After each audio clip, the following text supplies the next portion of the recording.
voy entonces a entrar a hablar de una parte más práctica ya de lo que estuvieron viendo. Déjenme poner esto bien. Ok. Ya explicaba la licenciada que todo funciona a través de un sistema electrónico. Bueno, un sistema vía web, como se le quiera llamar, un mecanismo, un sistema que funciona en línea.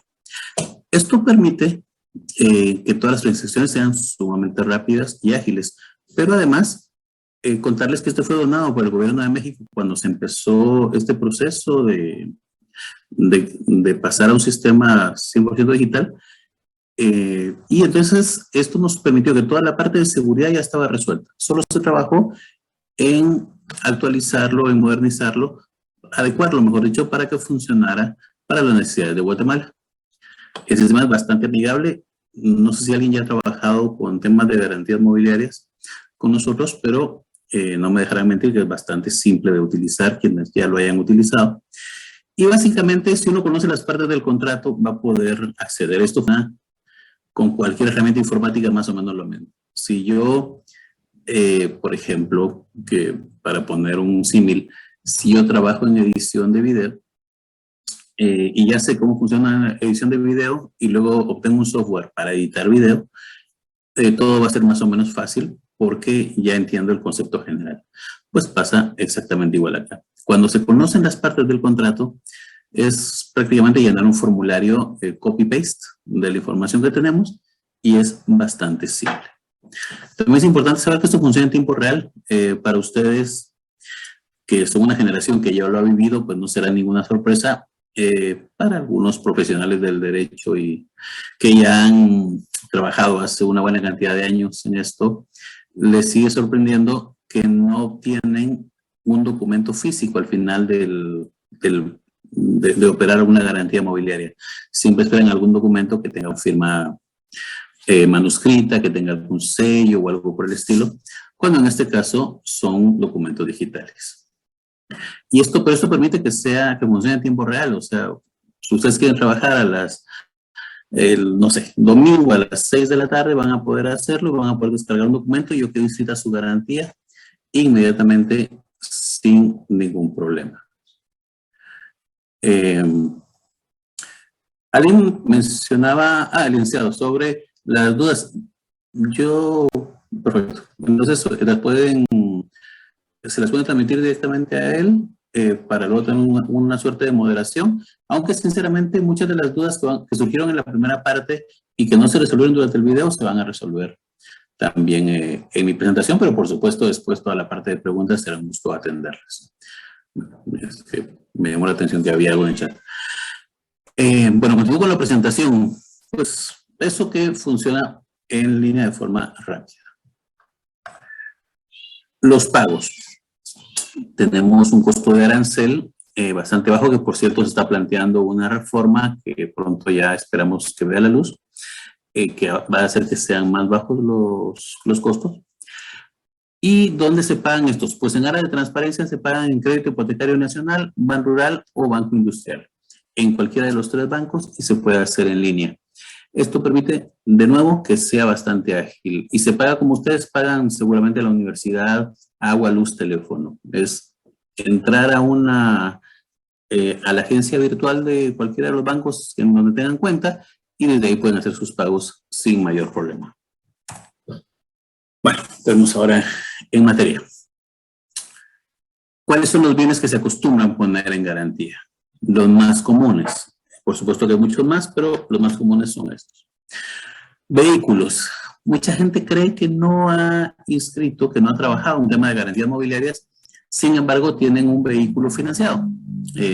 Fueron a la agencia, lo adquirieron y lo están pagando en 3, 4 años. Bueno, eso ya es obvio para ustedes.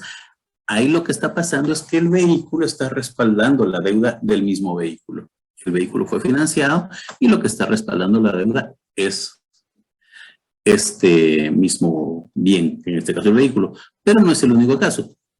Digamos, voy a tomar un par de ejemplos de acá. Solo déjenme ampliar el chat. Ok, voy con el siguiente ejemplo. Digamos que José Valencia, que lo veo por allá, tiene un vehículo que cuesta 80,000 quetzales y necesita en este momento un préstamo de 10,000 quetzales. Entonces va con Catherine Díaz y le dice: Catherine, préstame 10,000 quetzales, y ella le dice: bueno, con mucho gusto. ¿Qué vamos a poner para respaldar la deuda? Bueno, podemos poner mi vehículo. ¿Eso quiere decir que si no me pagas me quedo con tu vehículo? No. Eso quiere decir que si no te pago, el vehículo se va a subasta pública. Y con lo que se obtenga de la subasta, se me paga a mí lo que se me debe y a ti se te va a pagar la diferencia. Eso es lo que podría pasar. Pero digamos que, aunque es el de las garantías más utilizadas y es bastante cómodo de usar, pueden ser otras cosas. Por ejemplo, inventarios. Digamos que tenemos a Obed Callejas, ya no. Estoy guiándome aquí por la gente que veo en el chat. Y digamos que él tiene una farmacia y va a ampliar la farmacia. Entonces va con Catherine y le dice: mira, sé que prestar dinero, ¿me podrías prestar para ampliar mi farmacia? Bueno, está bien. ¿Qué carro vas a poner para resolver la deuda? No, ningún carro. Tengo en mi farmacia todo mi inventario de equipo de cómputo, equipo de laboratorio, estantes, mesas, sillas, ese tipo de inventario, y todo podemos poner para respaldar la deuda. Entonces ahí dice: bueno, está bien, sí me conviene, porque sé que estos bienes van a estar respaldando la deuda. Ya no es el vehículo, sino que va a ser su inventario de equipo que tiene. Seguramente le va a pedir que antes de firmar el contrato, contrate un seguro, como seguramente también se lo va a pedir a José, en el caso del vehículo, que contrate un seguro, porque si hubiera un siniestro, pues no queremos perder la certeza de pago, ¿no? Entonces, ¿qué estamos haciendo con el seguro? Pues garantizando que si hubiera una tragedia y se incendiara la farmacia, que si o pasara algo, que de todas maneras estuviera con la certeza de recibir lo que se le adeuda, en este caso el acreedor. ¿Qué más puede ser? Arrendamientos. Digamos que Fabiola Morales tiene una casa que no utiliza y que le daña alquiler. Y perfecto, recibe por ella 3,000 quetzales mensuales y tiene un contrato a 2 años. Bueno, entonces se necesita en este momento 15,000 quetzales. Y entonces va a ir con Catherine y le dicen: Catherine, préstame, ¿qué dije? 15,000 quetzales. Y lo que vamos a hacer es que vamos a respaldar la deuda con el contrato de reconocimiento de deuda sobre una casa que tengo. ¿Esto quiere decir que es una hipoteca? No, no es una hipoteca. Porque lo que está respaldando la deuda no es la propiedad, no es la casa. Lo que está respaldando la deuda es el contrato que garantiza que se va a obtener el dinero, y seguramente su contrato con su inquilino va a ser de 2 años, y seguramente la deuda que adquiere va a ser de unos 6, 7 meses. Tampoco tendría sentido que el tiempo de la deuda fuera de 2 años, igual que el contrato que está respaldando, que en este caso es el del arrendamiento, porque entonces si al final no se logra obtener el dinero, ya tampoco va a existir el contrato, lo que da la certeza del pago. Entonces por ahí, pues tendrán que hacer sus cuentas muy bien para asegurarse de no quedarse sin esa opción. Bueno, ¿qué más pueden ser? Marcas. Digamos, para poner el ejemplo, ¿quién era Obed, que tenía la farmacia, verdad? Digamos que Obed le fue muy bien en la farmacia, pues va creciendo mucho y entonces va a ya no ampliarla, sino a adquirir sucursales. Unas 3, 4 sucursales es su plan de trabajo para el siguiente año. Y entonces ya no estamos hablando de 15, 20,000 quetzales, sino de 250,000, 300,000 quetzales, por poner un monto, ¿no? Entonces, ahí ya su inventario no alcanza para respaldar la deuda. ¿Pero qué tiene? Tiene la marca de la farmacia, tiene probablemente la empresa mercantil como tal, más todo su inventario. Y entre todo eso ya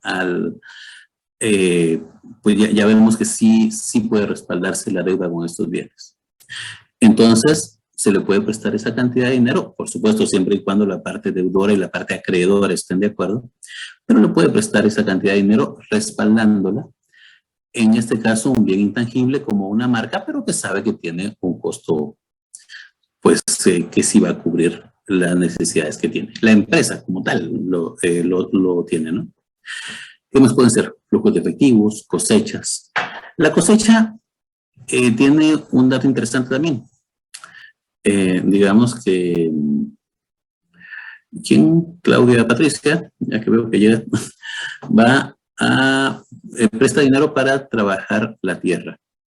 Entonces va con nuestra acreedora y le dice, mira, préstame 120,000 quetzales para trabajar la tierra porque, pues, que si voy a sembrar frijol, maíz, por poner un ejemplo rápido. ¿Está bien? Solo que me suena un poco raro porque la cosecha no existe. O sea, vamos a respaldar con el frijol y el maíz, está bien. Pero esa cosecha en este momento no existe, porque el carro lo puedo ver, el inventario lo puedo ver, incluso está certificado por un peritaje del caso.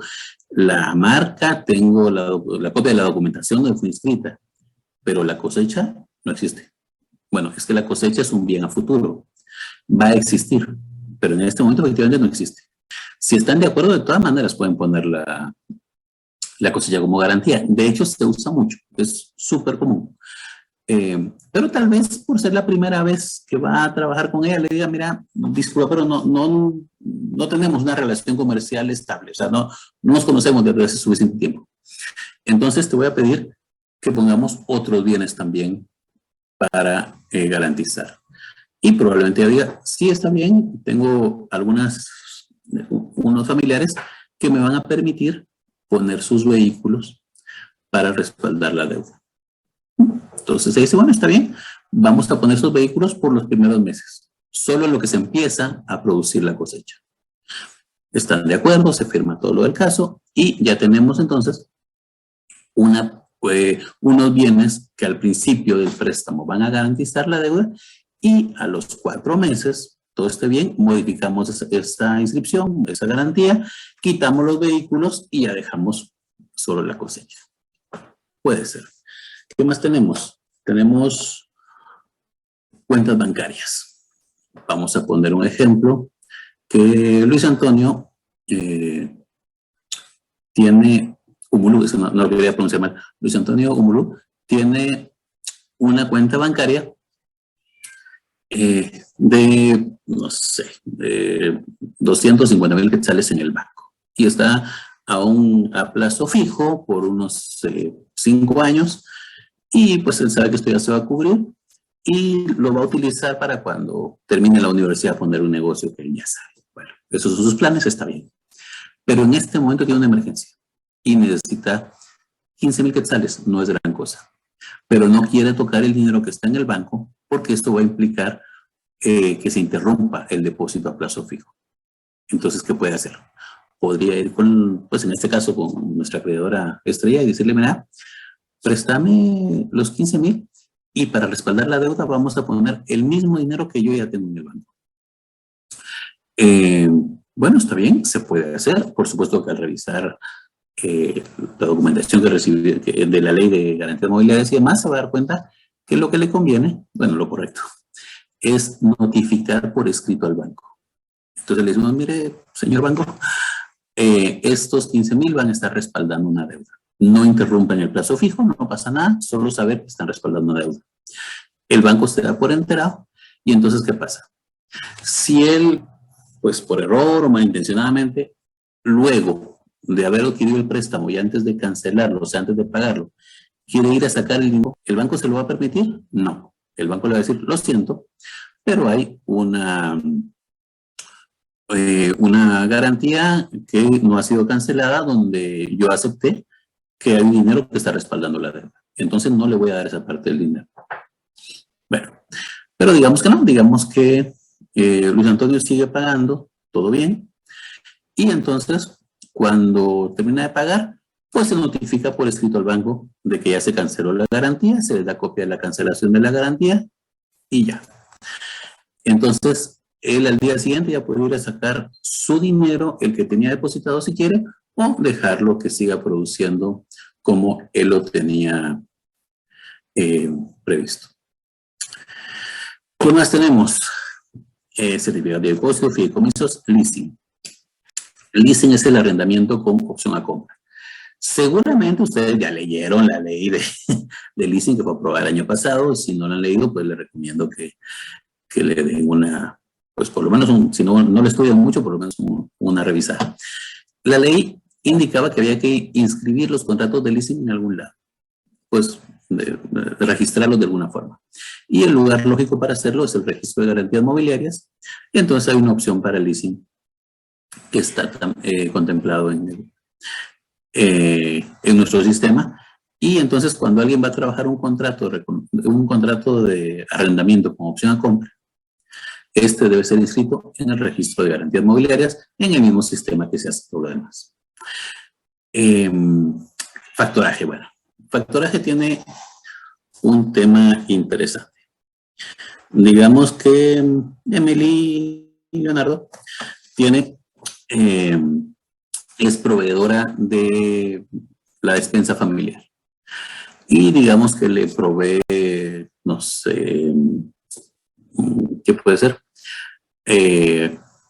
Productos para bebé, por decir cualquier cosa. Bueno, entonces, va a la despensa familiar y le dice, mira, aquí están los pañales. Y son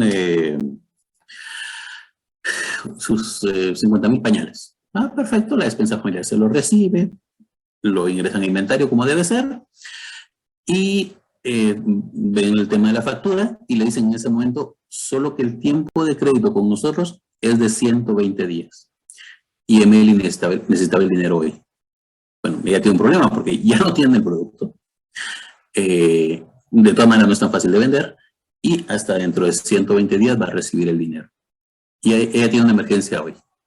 Entonces pudiera ser que ella abrile, por favor, que ella pueda ir a una empresa que se dedica al factoraje. Aquí ya no estamos hablando de la misma acreedora que hemos estado hablando porque son empresas que se dedican de forma específica a esto. Y entonces podría ir una empresa de factoraje y decirles, miren, tengo esta factura que dice que me van a pagar en 120 días. Analizan la factura y dicen, bueno, sí, es de la despensa familiar, una empresa grande, muy conocida, yo sé que le van a pagar en tiempo, entonces vamos a hacer algo. Le voy a adelantar el 98% de lo que le adeudan. El 2% me lo quedo yo, porque ese es mi negocio. Pero usted recibe el dinero hoy. Y en 120 días que la despensa familiar haga el pago, el dinero va a la acreedora de Emily, ¿sí? Esto es factoraje. Entonces, bueno, es algo que también se usa. Mucha gente me dice que no les conviene mucho. Bueno, si no les conviene, no la usen. Solo es contarles que está la opción, por supuesto, ¿verdad? ¿Qué más tenemos? Semovientes, que es el ganado. Unidades económicas, entre otros. ¿Qué otros? Muchos otros. Aquí la imaginación es el límite. Hay muchas cosas que pueden poner en garantía, siempre y cuando la parte deudora y la parte acreedora estén de acuerdo. Bueno, contarles un poquito de historia. Permítame, aquí no miro mi pantalla. Ahí estamos. Del año 2000... Aquí, ahí estamos. Del año 2009 al año 2017, el registro de garantías mobiliarias, antes de la entrada en vigencia de las reformas, pues operaba más o menos unas 50 garantías mensuales, algo por el estilo, y está bien, es lo que se esperaba que se hiciera. Y de esa cuenta, en esos, que son 9 años, se operaron 5,004 actos registrales, que incluía inscripciones, modificaciones, cancelaciones, ejecuciones, diferentes operaciones. Bueno, está bien, eso era lo que se hacía. Luego entramos con las reformas en el 2018, las explicaba la licenciada, que además incluía también que se ingresaban los vehículos y la forma de trabajo, el cambio de arancel y demás.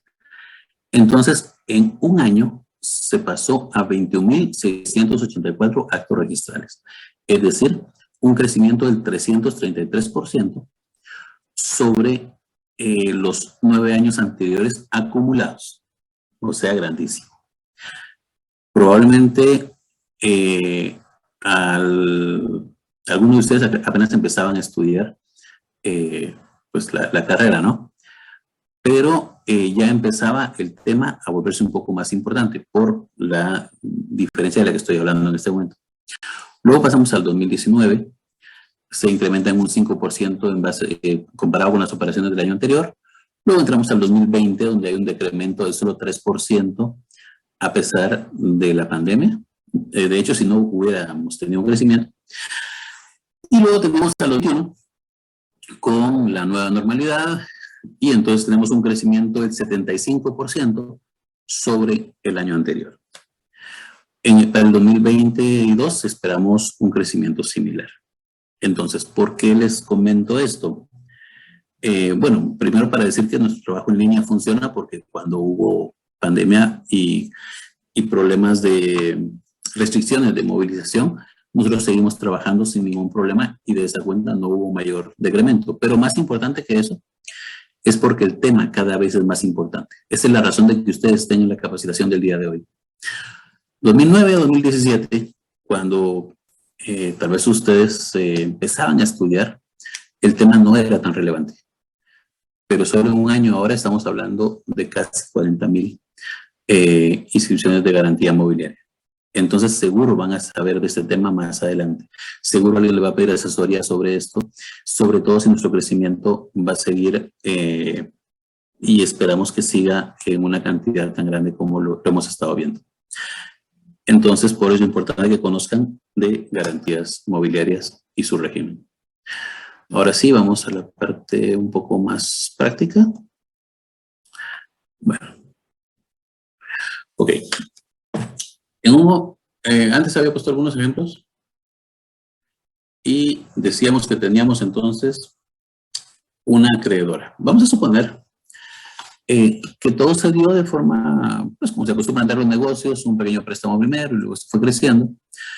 Entonces, ¿qué pasa cuando nuestra acreedora quiso inscribir su primera garantía? Hizo su primer contrato de reconocimiento de deuda y su primer préstamo que dio para el carro.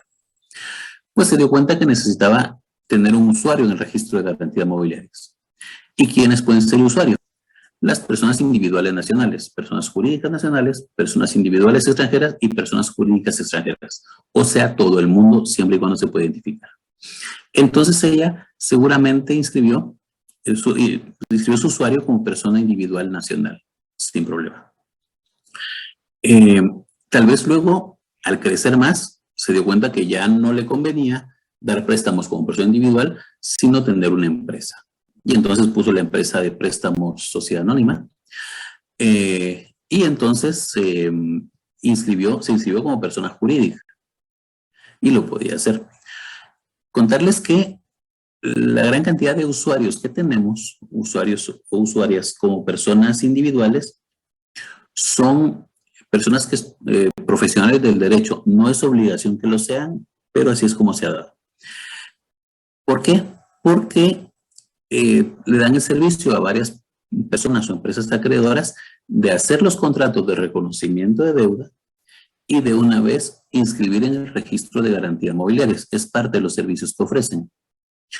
Justo hoy hablaba con una persona que pues quería tener la información porque su abogado le hacía el contrato de reconocimiento de deuda, pero no lo inscribía en el registro de garantías mobiliarias. Entonces me decía, es que el servicio me queda a medias, ¿no? Sí necesito que lo inscriba. Pero cuando le pido que genere su usuario y que adquiera la responsabilidad de tener el control sobre el tema de lo que haga con su usuario, entonces ya me está cobrando más o menos 1,500 de honorarios. Bueno, ya ustedes dirán si los paga o no. Pero por ahí es lo que alguna gente podría hacer, ¿no?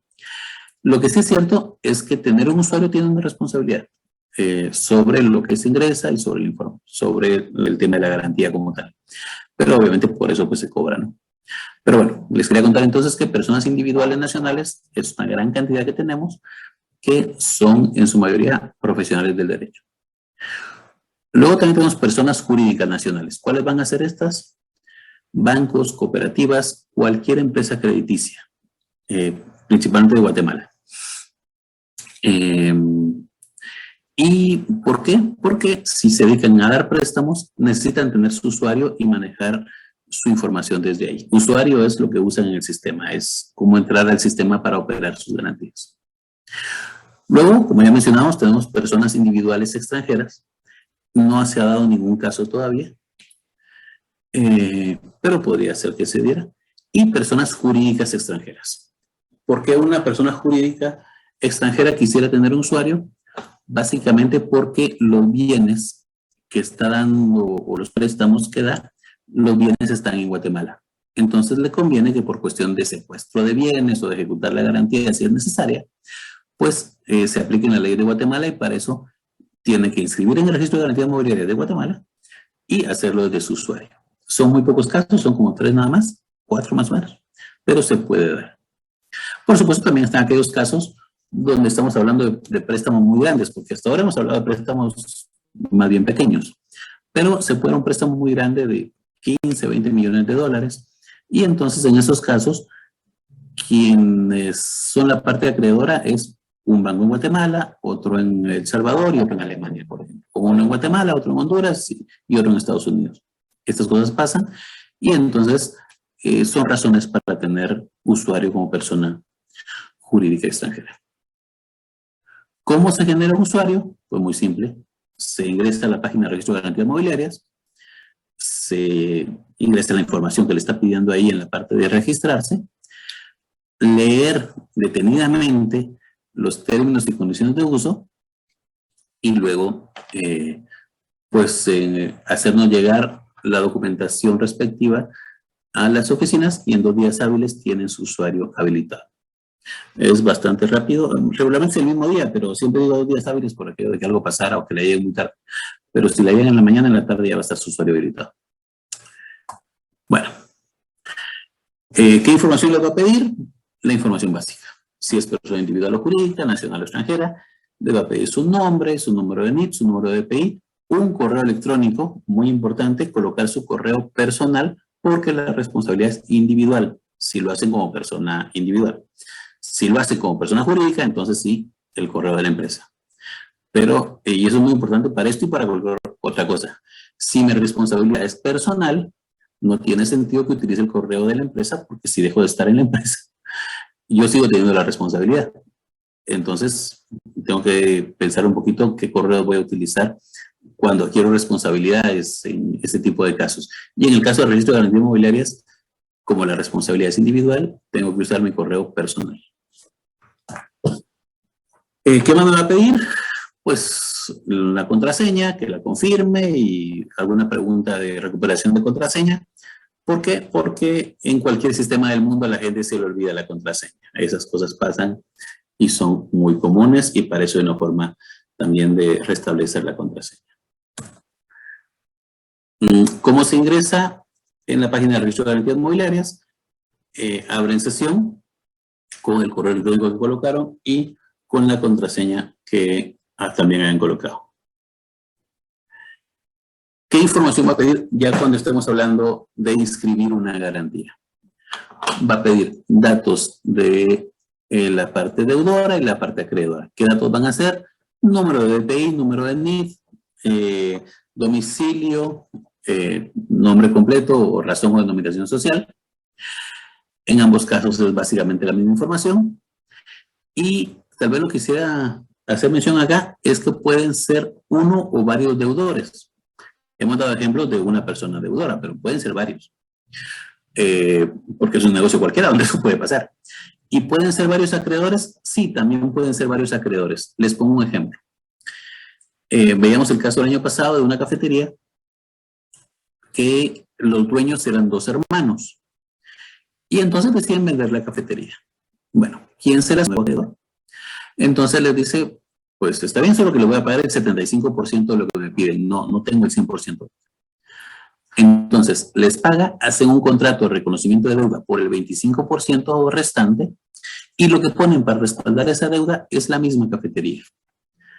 Mesas, sillas, platos, licuadoras, lavadoras, licuadoras, estufas, microondas, refrigeradores y demás, ¿no?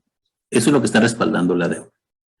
Incluso veíamos en ese caso, hasta decía 10 botellas de Johnny Walker a la mitad, que es lo que había, ¿no? Por ejemplo, eran bienes perecederos, pero decidieron ponerlos también. Esas cosas pueden pasar. Entonces, ¿cuántos deudores teníamos? Un deudor. ¿Cuántos acreedores? Dos. Los dos hermanos eran los acreedores. ¿Qué bienes se pusieron para respaldar la deuda? Todo lo que tiene que ver con la cafetería. ¿Qué más información me va a pedir? El detalle de los bienes.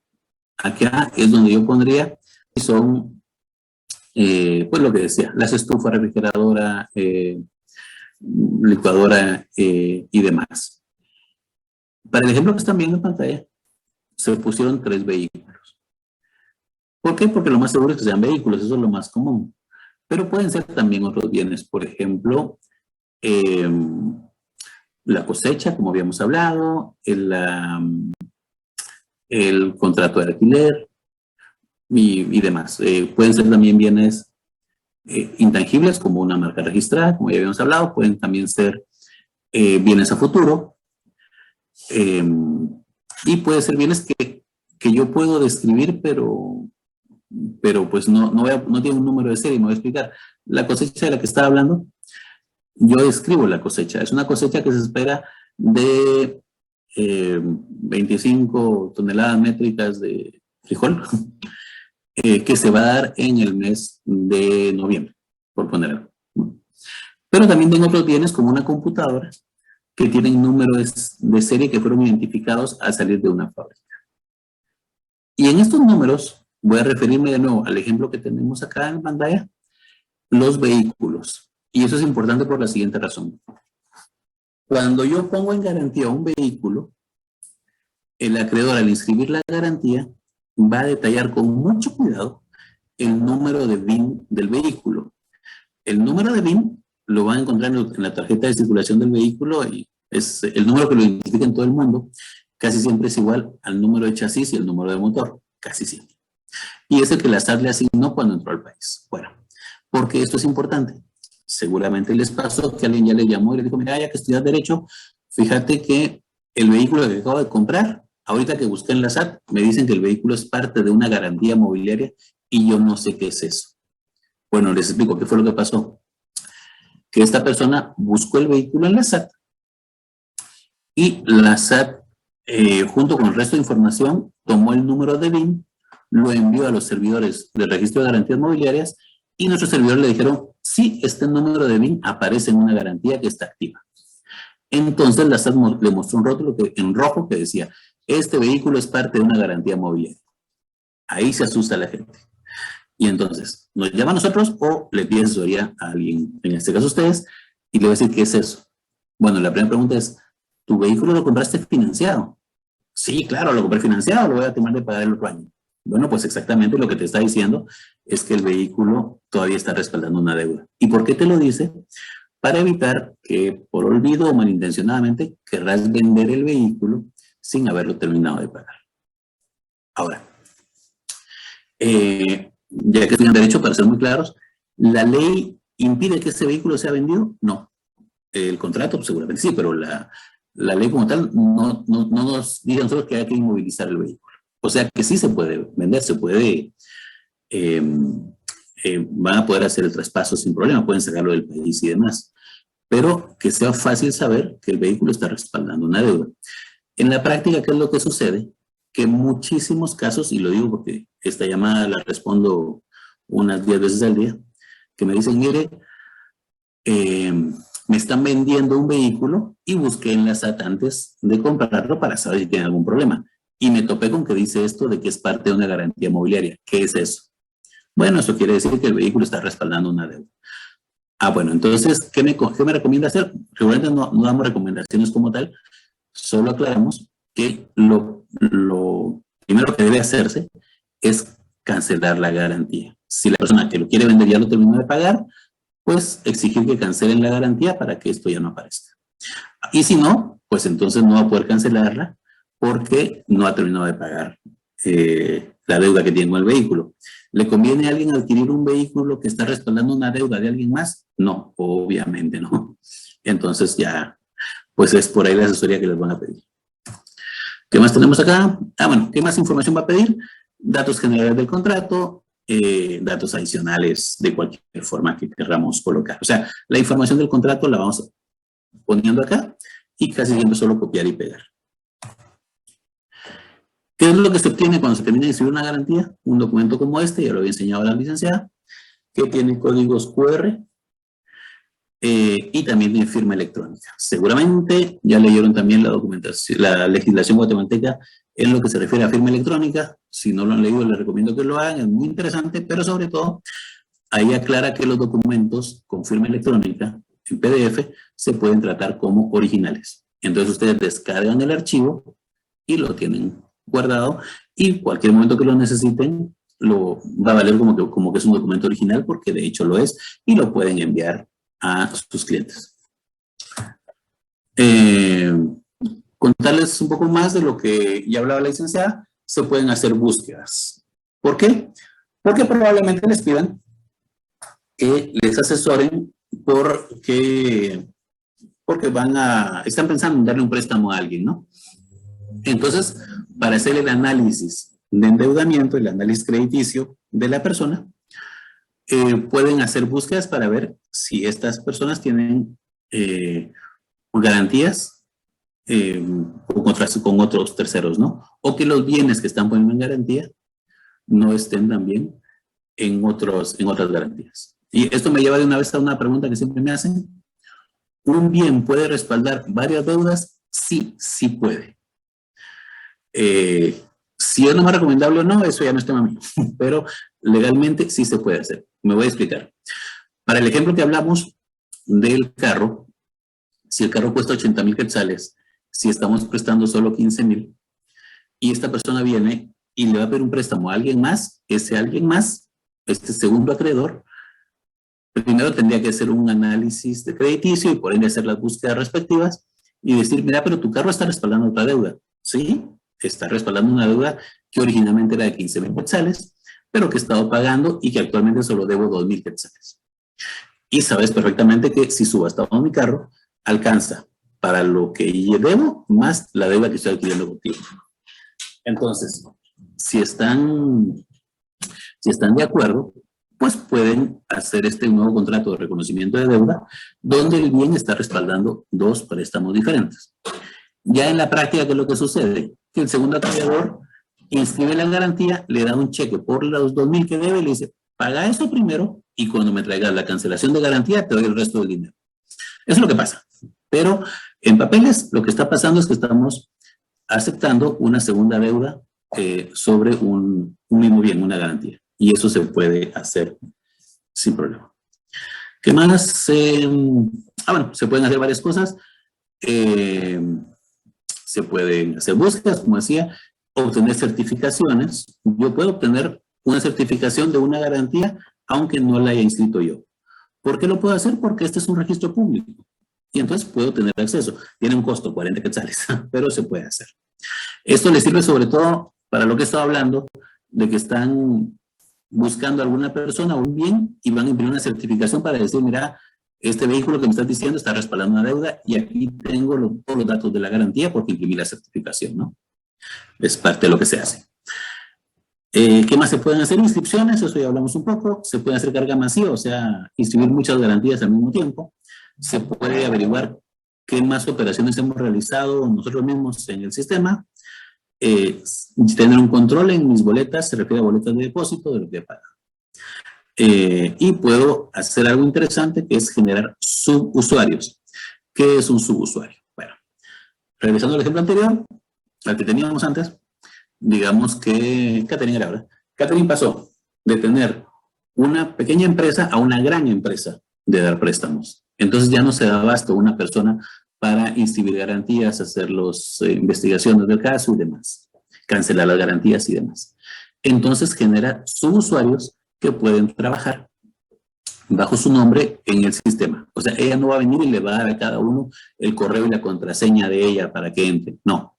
Ella, a la gente que contrata para eso, les da su propio correo y su propia contraseña para que bajo su nombre puedan trabajar en el sistema. Esto le funciona mucho a bancos y empresas bastante grandes. Bueno, un poco por ahí voy terminando. Sí. Entonces, ahora sí ya vamos a poder entrar a sus preguntas. Solo que antes de eso, les voy a agradecer que enciendan sus cámaras para tomar una fotografía del grupo. Me encanta cuando digo eso, una gente apaga la cámara. No, encienda la cámara. Solo va a ser un reporte interno porque somos de las entidades estatales más ágiles que hay, pero igual como debe ser, entregamos reportes de todo lo que hacemos y entonces así vamos a poder entregar un reporte con fotografías de esta capacitación. Voy a tomar un par de fotos, entonces voy a tomar la primera. 1, 2 y 3. Déjenme ver cómo quedó y ya vemos si tomar la segunda. Saben que me encanta porque la gente agraciada naturalmente no sonríe tanto como los que tenemos que sonreír mucho para vernos mejor. Voy a tomar la segunda foto. 1, 2 y 3. Ahora nadie sonríe. Vamos a ver. Y... oh, no, esto no salió. No es por las sonrisas, sino porque no abarqué toda la pantalla. Tomo una tercera. 1, 2 y 3. Gracias. Entonces, yo había quitado los micrófonos, pero los voy a volver a habilitar. Entonces, licenciado, le agradeceríamos que procediera con la moderación. Muchas gracias. Vamos a dirigir las preguntas. Tenemos preguntas muy interesantes. Entonces vamos a iniciar con la primera. La tenemos acá en el chat y la formuló el compañero Elber. Él hace la pregunta, ¿qué sucede con la consulta de las cosechas? Ya que la consulta de los bienes identificables pues es muy práctica, como por ejemplo los vehículos, ya que ustedes tienen pues el sistema vinculado pues con la Superintendencia de Administración Tributaria, pero ¿qué sucede con las cosechas que son un poco más difícil de identificar? Yo creo que por ahí ya sé la respuesta, pero se las formulamos a ustedes. ¿Cómo se puede verificar las cosechas como garantías mobiliarias en el registro? Ok, me respondo de una vez. La cosecha como tal no se puede verificar por el mismo hecho de que no hay una forma única de identificarla por medio de un número de serie. ¿Qué es lo que hace la gente cuando tiene este tipo de casos? No busca la cosecha, busca a la persona deudora por número de NID, por número de DPI. Digamos que fue un caso un poco más amplio, que el préstamo lo estoy pidiendo yo, pero la cosecha la vamos a trabajar entre la licenciada Castañeda y yo. Pues investigar también a la licenciada Castañeda, ¿no? O sea, cualquier otra persona involucrada. Y seguramente me van a pedir una declaración jurada de que la cosecha no está, no tiene otro gravamen, anotación o limitación previa, que no está respaldando ninguna otra deuda. Y así pues ya nos vamos cubriendo en salud. Pues entonces la cosecha u otros bienes que no tienen número de serie, no se pueden buscar como tal porque no hay forma de identificarlos, pero sí se pueden hacer búsquedas en base a las personas. Lo correcto siempre es buscar por el bien cuando se puede y por las personas. Excelente, muchas gracias. Tengo otra pregunta, pero en el chat privado, donde consultan si los contratos de descuento y factoraje también deben de inscribirse en el registro de garantías mobiliarias o solo los contratos de leasing. Ya, le dejo esa. O sea, yo sé que sí, pero... Sí, también deben de inscribirse en el registro de garantías mobiliarias. Incluso la ley de los contratos de factoraje de descuento establecen que es en el registro de garantías mobiliarias en donde se inscriben para darles publicidad. Incluso en el caso del factoraje, hay un formulario específico. No es un formulario de constitución normal, sino que hay un apartado de formularios especiales, especialmente por los elementos personales, ¿verdad?, que conforman un contrato de factoraje. Y sí, se debe haciendo el uso de ese formulario especial. Muchas gracias. Tengo otra pregunta aquí en el chat privado y solicitan que si para mayor certeza jurídica se puede inscribir garantías con posesión en el registro de garantías mobiliarias. Hay quienes han optado por hacerlo a pesar de que tienen la posesión del bien, han inscrito porque han llamado preguntando, se les explica que no hay necesidad, pero si es su deseo hacerlo y considerando que los costos de inscripción en realidad son relativamente bajos ahora, pues pueden hacerlo y sí lo han hecho.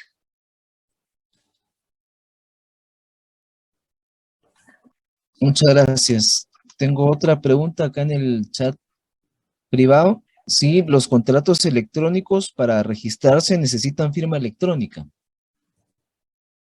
Los contratos electrónicos, nosotros no calificamos los contratos, entonces ya es entre las partes que ponen esas condiciones, ¿verdad? Para inscribir en el registro de garantías mobiliarias, como se dieron cuenta ustedes, solo se necesita ser usuario, leer los términos y condiciones de uso del sistema para que conozcan las responsabilidades en las que incurren, y el usuario que hace la inscripción tener la constancia de que efectivamente ese contrato existe, ¿verdad? Si es un contrato electrónico, lo más seguro es que sí va a contar con ese tipo de firmas, pero nosotros no calificamos esos extremos. Muchas gracias. Tengo otra pregunta en el chat privado con respecto a las ejecuciones privadas. Si se pueden realizar subastas como consecuencia de una ejecución privada. Y la duda la plantea la compañera en razón a que la legislación en el artículo 58 pues es bastante liberal en razón a cómo se puede pactar el procedimiento de ejecución privada. Entonces, si la consecuencia de una ejecución privada también podría ser una subasta. Eso es lo que plantea por acá una compañera. Efectivamente, se puede realizar una subasta, se puede también optar a la adjudicación en pago o a la venta directa del bien. Esas tres opciones rigen para cualquiera de los dos procedimientos, tanto el judicial como el extrajudicial o voluntario. Y en el caso de la voluntaria, pues depende de lo que las partes establecieron en el desarrollo del contrato, en las cláusulas del contrato. Así se va a llevar a cabo el desarrollo del procedimiento. Pero sí es una opción. Ok, tengo acá otra duda con respecto a si el registro de garantías mobiliarias tiene alguna forma de verificar las tasas de interés que se pactan en los contratos a manera de, pues, erradicar el delito de usura o los intereses pactados a conveniencia de las partes. Esa es una duda por acá de los compañeros. Sí, ha sido una preocupación de muchos, pero en realidad nosotros no somos parte de esas contrataciones. La función del registro es inscribir y darle publicidad a lo que en el registro se inscribe, pero el contrato es un paso previo a la inscripción, ¿verdad? Y para culminar, nosotros no sabemos ni siquiera qué tasas de interés se están manejando con los contratos de garantía mobiliaria, porque no conocemos los contratos que originan estas inscripciones. Muchas gracias. Voy a juntar dos preguntas acá por el tiempo de ustedes. La primera es, en la experiencia de ustedes y según la práctica, ¿cuánto tiempo demoran las ejecuciones privadas? Y la segunda, pues orientada también a las ejecuciones privadas, si se puede dar la adjudicación en pago en las garantías mobiliarias. Voy a contestarle primero a la segunda. Claro que se puede convenir la adjudicación en pago. Y la otra era... Con respecto a la experiencia que ustedes tienen en el registro, sí. ¿cuánto tiempo demora una ejecución privada? Eso es muy subjetivo, Fíjese, por supuesto, pero sí. por ahí si nos pudieran compartir su experiencia. Lamentablemente en los procedimientos de ejecución nosotros no tenemos experiencia porque no somos parte en ninguno de los dos, ¿verdad? Lo más que el registro puede medir es la cantidad cuando se necesita algunas estadísticas, es establecer la cantidad de ejecuciones judiciales o ejecuciones voluntarias que se han inscrito. Y posterior a esos trámites de ejecución, lo más conveniente es cancelar esas garantías, porque puede ser que el bien ya no siga siendo del mismo deudor, porque muchas veces el deudor en el procedimiento paga, ¿verdad? Y conserva el bien. Pero en otros casos, los bienes los adquieren otras personas y tienen que adquirirlos libre de gravámenes. Entonces, inscriben la ejecución, creo que me estoy saliendo, pero también lo quería agregar, y luego inscribe la cancelación. Ahí tal vez podríamos medir el tiempo, pero no es algo que el registro haga, no es algo para lo que el sistema está también diseñado o preparado, ¿verdad? Desconocemos nosotros esos tiempos.